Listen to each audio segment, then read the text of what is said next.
Hi besties, welcome back to my channel. So in this video we are going to be making this beautiful exaggerated structured sleeve. If this is what you're interested in, please do well to watch this video to the end and don't forget to like, comment and subscribe.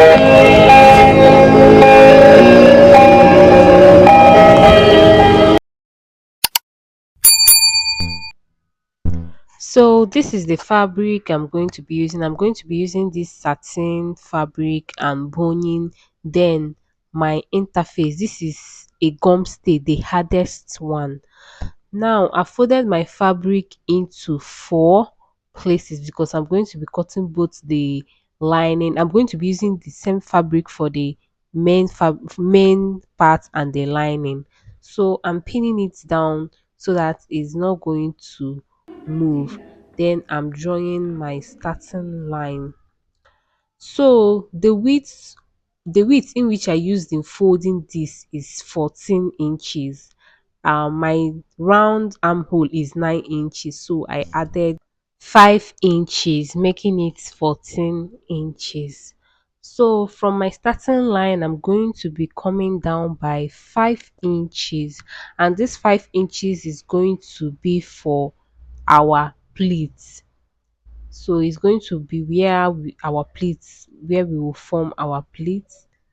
So I'll mark out the line. You will see what I'm talking about. Maybe if what I'm saying is confusing you, just watch and see how it's going to play out. Now I'm coming down the length of my sleeve. I used 18 inches in this video, but I later reduced it by 2 inches, which is 16 inches, because that 18 inches was too long for me. So the next thing I'm going to do is to come down by 3 inches from that 5 inches line that I drew. This is for our underarm. Then from that top side, from my starting line, I will draw a curve and connect it to that 3 inches that I marked down. So just draw the curve, watch what I'm doing, then connect it to that 3 inches. Next, we are going to be marking out the shape of our sleeve.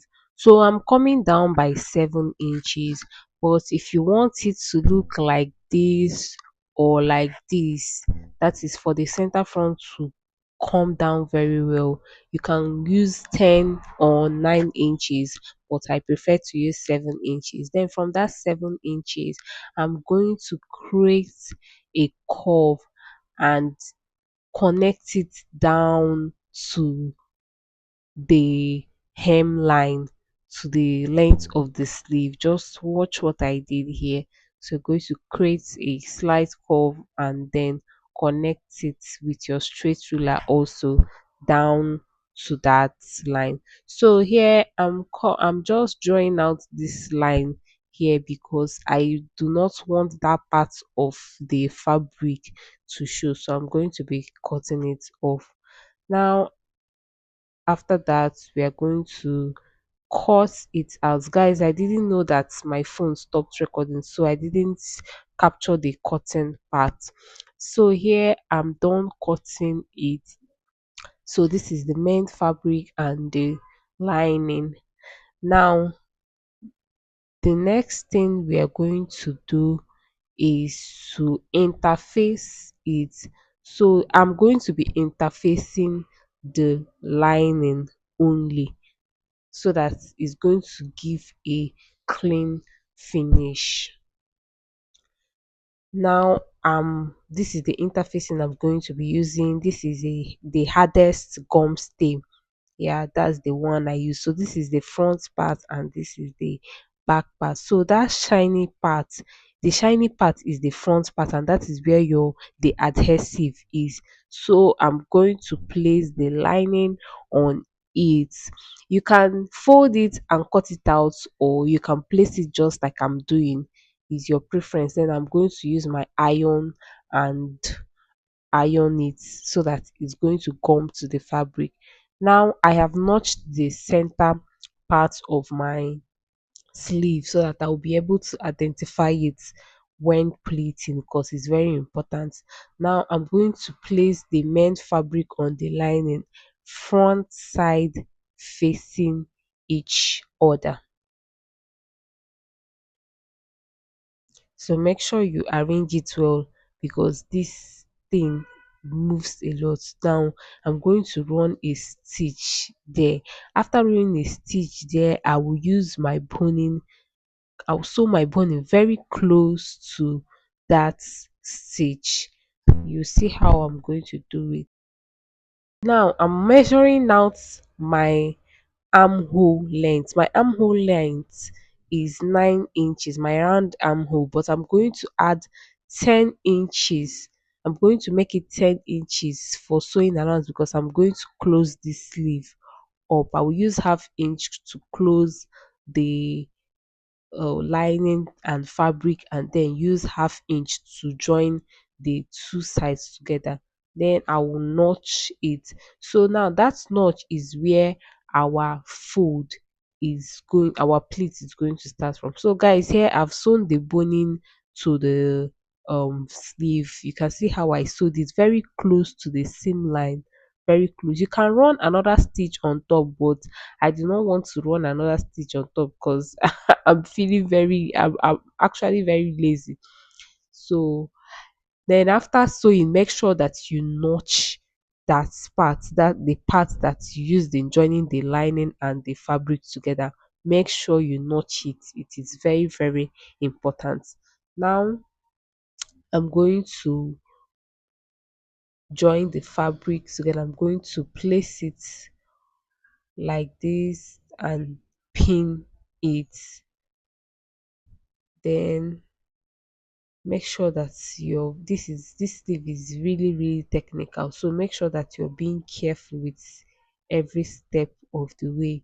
Now I'm going to pin it. After pinning it, I will be taking it to the sewing machine to run a stitch on it so that the main fabric and the lining will come together. So guys, before you join the before you make that stitch on top, please close the sides of the sleeve. Use half inch to close it. Just watch what I'm doing closely. Use half inch to close the both sides. Then after closing the both sides, you're going to be joining it like this. That was why I added 1 inch allowance to that's my round armhole. So here, as you can see, I have joined everything. I have closed up the sides and then also ran a stitch on top. So here I'm making the pleat. Remember, the pleat is going to start from that notch there. So make sure your pleat is starting from there. I'm using a pin to hold them together. Then I will run a stitch on top of the pleat so that it's not going to move. Now I'm done running the stitch. Here I will close up the two sides of the armhole. Now I will run a stitch on it using half an inch. So I'm done sewing and I'm done attaching the other sleeve, and you can see how it's looking like already. So guys, this sleeve was really really hard. It was very very difficult for me to attach to the men dress. So now watch what I'm doing because this might confuse you. If you're going to add a sleeve to your dress, if you're going to add an extra basic sleeve to this exaggerated sleeve, this is how you're going to do it. Now this is the front and the other part is the back. So you take the front because that sleeve is going to be coming out from that cone. So you take the front, just place it on top of it and then pin it round. After pinning it round, then you attach it. You just place it back on your round armhole. Just pay close attention. So after pinning it down, or you can run a stitch to make it easier, then you bring it and place it. Make sure that you know where the center is. You start from the center and pin it to your main dress and then run a stitch round. So that's how you attach it. Now I think that is all. So this is the finished look, guys. I hope you enjoyed this video. Please don't forget to like, comment, and subscribe to my channel. See you in my next video. Bye.